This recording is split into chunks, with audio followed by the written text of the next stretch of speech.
when John Millea highlights some of the lesser covered aspects of prep sports and activities. We're going to start today with a sport that the athletes deserve all the credit and attention they can get. This is Preps Today with John Millea. He's John Millea from the MSHSL. I'm Jim Suhan from the Star Tribune and TalkNorth.com. This is our prep sports show at TalkNorth.com. Best way to listen, subscribe to your favorite podcast app. It's free. It's the easiest way to listen. If you like this show, you also might like Randy Shaver's show, which has been running during the football season. We have all the sports covered here at TalkNorth.com. Thanks for listening. We are coming to you from the Aquarius Home Services Studios. I want to thank our longtime sponsor, Pizza Barn in Princeton. That's Jody Stay's operation, not far out of the metro. Highly recommend taking a trip there, even if it's not on your way. Today, John, let us start with wrestling. Yeah, Jim. I just every year I go to the state wrestling tournament and have a blast. And I'm not a wrestling guy. Technically, I can't talk about wrestling, but boy, is it fun. This year, it was just great last weekend, Thursday, Friday, Saturday at the XL Center. So 3 days, 6 sessions, more than 58,000 people in that building, which is phenomenal. I was there all 3 days. And before the championship round Saturday night, I posted this note, quote, "I'm not convinced that there's an atmosphere in Minnesota high school sports that's better than the championship round of the state wrestling tournament." And there's a lot that goes into that. It's a big crowd. I mean, the lower bowl is full for most of the tournament. The second deck, the highest level of the XL Center, that wasn't full, but I bet it was 75% full. The suites are filled. It's just so cool. And the way this tournament works, the way it works down from the very opening round matches to the finals is cool. It involves removing mats. That we start with 8 mats that completely basically fills the floor of the arena. And then by Saturday night, when there's individual championship matches, half of those mats are gone. There's 4 mats out there, 1 for each class of boys and 1 for girls. The crowd is pumped. There's a light show. There's a video that shows before the championship round. It's a little professional wrestling-y, and that's okay. And another big part of that is the addition of girls wrestling. It's just blown me away. I think it's blown everybody away how awesome that is. And that we've talked about this before. We're getting to the point where we're going to have to figure this out. The girls do not have a team wrestling tournament. The boys do. Though that was Thursday. That was all devoted to team wrestling for the 3 boys classes. The girls, I think they're on the cusp of that. There's so many schools with not just female wrestlers, but entire teams. And then if that's the case, you can't do all this in 3 days at the X. And I don't know if economically adding another day is the way to go. It's very expensive to rent that place from what I'm told. I don't have the numbers, but it's an exciting time, and it's a great tournament, and nobody loves their sport like wrestling people. And coverage-wise, I wrote a couple stories that interested me. One was a young man from Bloomington, Kennedy. To me, this was the most interesting human story of the tournament. It was a wrestler, 114-pound wrestler from Kennedy. He lost in the first round. He was done. But it's his story, how he got there. That's pretty incredible. His name's Mir Amiri, a junior at Kennedy.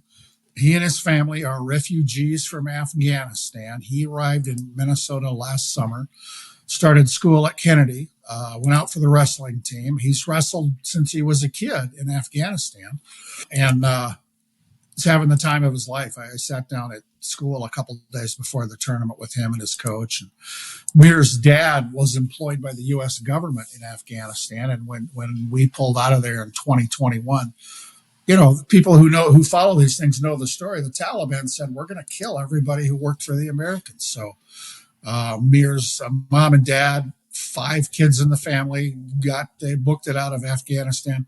I don't know exactly where they went, but I know they were in a refugee camp. They were in South Carolina for a while, and then last summer they came up here. And it was so cool to see this kid talk about how many friends he's made because he's on the wrestling team. He's one of 5 wrestlers at Bloomington Kennedy that have Afghan backgrounds. So, I mean, what's that tell you right there? And Chuck Vavrosky, he's a coach I know well. He's been the head coach at Kennedy for 39 years. Chuck said Mir has a nickname for him. He calls the coach Papa. What does that say about coaching? Wow. So another story I had fun doing. Up north, there's a cooperative team from Foston Bagley. Those are two separate school districts, but they co-op in a lot of sports. And the wrestling team is known as the Brawlers, which is a great name for a wrestling team. The Thompsons are they're the big wrestling family up there. One of the assistant coaches is Clay Thompson. He wrestled up there in the 90s. He's got two sons, 8th grader Kip, 9th grader Cam. They both went to state. And then Clay's two nephews, Shane is a sophomore, Zach Thompson is a senior. They went to state. So you had the coach, two of his sons, two of his nephews. They represented themselves very well. And Zach Thompson is the only senior.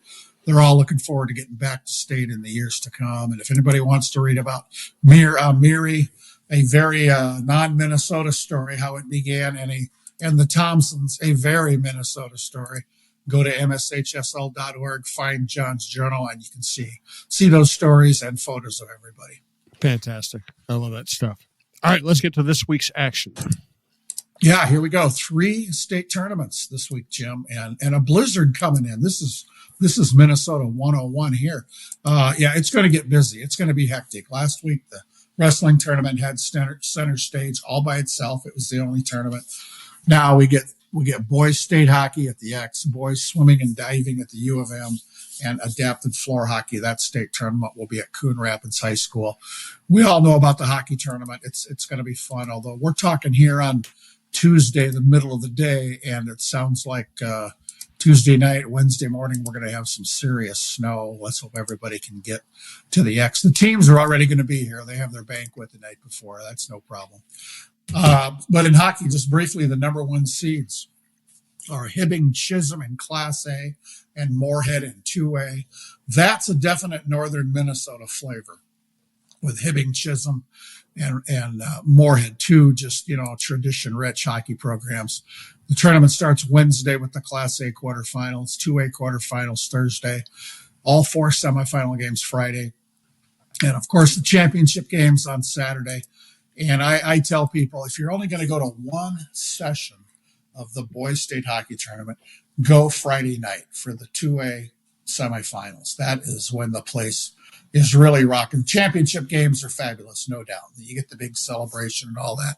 But the Friday night big school semifinals, the joint is jumping, and there's just few scenes like that in high school sports.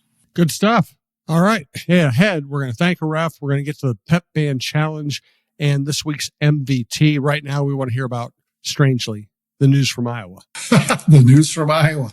This is strange. Now, I was in Iowa Monday. My wife and I drove down to spend some time with my 91-year-old mom, who's healthier than I'll ever be, lives in the house I grew up in, has her social circles and is very busy, very good health. And we like to get down there, and it had been a while since we were there. But while we walked into the house, found out she was watching the Iowa girls state basketball tournament on TV. It's very different watching that tournament than how we do state tournaments here. The sport's the same. Rule, they play quarters, we play halves. Other than that, but the show is different. Iowa, for some reason, have 5 classes of girls and boys basketball. They have about, from my research, Iowa has about 350 high schools. Up here, we've got about 500. I don't know why you have 5 classes of basketball. We have 4. Works out great. And once you expand your classes, you're not going back. So I don't know how many total teams are in each class. It just seems kind of unwieldy. And they also play their entire girls and boys state basketball tournaments on one court. It's Wells Fargo Arena in Des Moines. That's where the Iowa Wild play. It's a great venue, but because they have 5 classes and everything's at the same court, their tournament runs for 6 days, boys and girls, Monday through Saturday. So like yesterday, teams that won their games on Monday, they're going to go home and they're going to come back and play again on Thursday. Huh. And if they win Thursday, they're going to play Saturday in the championship round. But here, this is interesting. Iowa has no consolation brackets. whenever you lose, you go home. It's not that way here. If you lose in the first round of the state basketball tournament here, you move over to the consolation bracket. If you win twice there, you're fifth. And the semifinal losers have a third place game. Now, we do all of that at Concordia University in St. Paul. So for our basketball tournaments, especially the girls, we'll use the Pavilion, we'll use Williams Arena, we'll use Concordia. So we're using 3 arenas. The boys sometimes use 3. It's usually just Target Center and Concordia. But here's another note. I can add that the TV production of the Iowa tournament, which was not on regular TV, it was on YouTube TV. How my 91-year-old mom figured that out is crazy to me. I don't know if I could figure that out. And I think they're kind of starting out with some kind of a TV production here. They've had a lot of issues with their TV, with their high school sports down there, but it just made Channel 45, which has been doing our state tournaments just forever, just look really good. The production, the graphics, sometimes the scorer would say 22 to W, and I'm not making that up, or 33 to L. It was quite, we were getting a pretty good laugh out of the whole thing. So yeah, it was interesting to watch it. I wasn't even aware that was going on this week. I mean, they had their wrestling last week, which is their big deal. And now girls basketball and boys basketball. And we throw in a couple of hockey tournaments and a dance tournament and skiing and our adapted sports much busier. But, I'm from Iowa. I'm proud to be from Iowa, but, things are just different from Iowa to Minnesota in many, many ways. I had no idea. That's really interesting. It is. Wow. Okay, we will thank a ref, get to the Pep Band Challenge and the MVT. Right now, though, we want to let you know we are coming to the Aquarius Home Services Studios. We want to thank Jody Stay and the Pizza Barn in Princeton. Yeah, everybody at the Pizza Barn, great folks up there. And it's March, so there's a new pizza of the month. It's the classic Reuben pizza. They start with their famous homemade crust. They throw in a base of Thousand Island dressing. Chef Shorty adds chopped corned beef that's cooked in the Pizza Barn ovens. There's sauerkraut thrown on there. It's finished with a mix of Swiss and mozzarella, a little black pepper. It's absolutely great. You can get that Reuben pizza for dine-in, carry-out, take and bake, or delivery throughout March. Don't forget about the Pizza Barn's always great lunch buffet Monday through Friday from 11:30 to 1:30. During Lent, you'll find beer-battered cod and seasoned waffle fries on Fridays at the buffet, and you're guaranteed to find many delicious options every day on the buffet at the Pizza Barn. Thanks again to our friend Jody Stay and her crew there. They do so much for Princeton in the community and beyond. You'll get a great meal, and tell them John and Jim sent you. Yes, please do. Thank you again, Jody. All right, let us thank a ref. Yeah, we're going to thank the officials who work the state wrestling tournament. And this is another thing where wrestling is really not similar to a lot of high school sports, Jim. This relationship between the officials and coaches and athletes and fans, you just don't see the kind of things you might see at a basketball game or wherever. It's really rare. I don't think I've ever seen at the state tournament a coach really get after an official. At wrestling over the years, I've seen coaches get upset, but it's pretty rare. It's nothing like most other sports. And I posted a note last week. Another terrific aspect of the state wrestling tournament is that before each session, the officials are introduced one by one by name, and they all are cheered by the crowd. Now that's pretty cool. That's just another great thing about wrestling. And they'll have a whole bunch of them. There's, especially with 8 mats, and there's 2 on every mat, you got 16 officials being introduced, and every one of them gets applause from the crowd. It's really cool. Wow. I love it. All right, let's get to something else that's really cool, the Pep Band Challenge. Yeah, we are now into the heart of the postseason for pep bands with the boys hockey tournament and the 2 basketball tournaments coming up. So I'm issuing a challenge to pep bands. I'm a big fan of Chapel Roan. Now, some of our older listeners, probably my age, don't know who that is, but Chapel Roan is dynamite. If anybody saw the Grammys, she put on a show that was unbelievable. And so I'm challenging high school pep bands. If you want to make me happy, play Pink Pony Club at a state tournament, and you will be richly rewarded by mostly with warm wishes and social media congratulations. But any pep bands that can get Pink Pony Club loaded up and played at a tournament, you're going to get some positive feedback. So let's see where that goes. Maybe even a bonus handshake. Maybe, yeah, it's true. I'd like to go talk to band directors and take pictures of bands. We may see what we can do there as a form of non-monetary compensation. I love it. That's fantastic. All right, let's wrap up today's show. A great show as always from John. Again, remember to subscribe to this show or any shows you like at talktowork.com at your favorite podcast app. Keep checking in. We have the best sports analysts in town. Russo, Krasinski, Diamond, Mike Grimm, Russo, and we always have so many I can never remember. I need to write all this down so I can remember all the names. There's too many, Jim. There are too many. There's too many.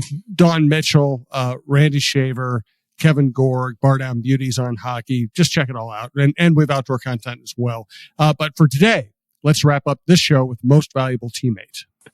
Ethan Atkinson Sherrill is a senior wrestler for Minneapolis Roosevelt who's described by his coaches with the term relentless commitment. He's selfless. He consistently makes decisions on what is best for the team and his teammates. He's a model of what is expected and hoped for in a student athlete. Congrats to Ethan Atkinson Sherrill of Minneapolis Roosevelt on being named a most valuable teammate. Excellent. Great stuff, John. Thank you. Again, thanks to everyone who listens. We appreciate it. John and I both appreciate it. Everybody in the network appreciates it. So we'll be back next week with another great show. Enjoy this time of year. So much cool stuff going on in the sports and activities realm. I'm struggling over words. I don't know why, but I'm struggling over words. So much going on in the high school realm right now, and this is a great place to catch up on it. Also, check out John's work at MSHSL.org.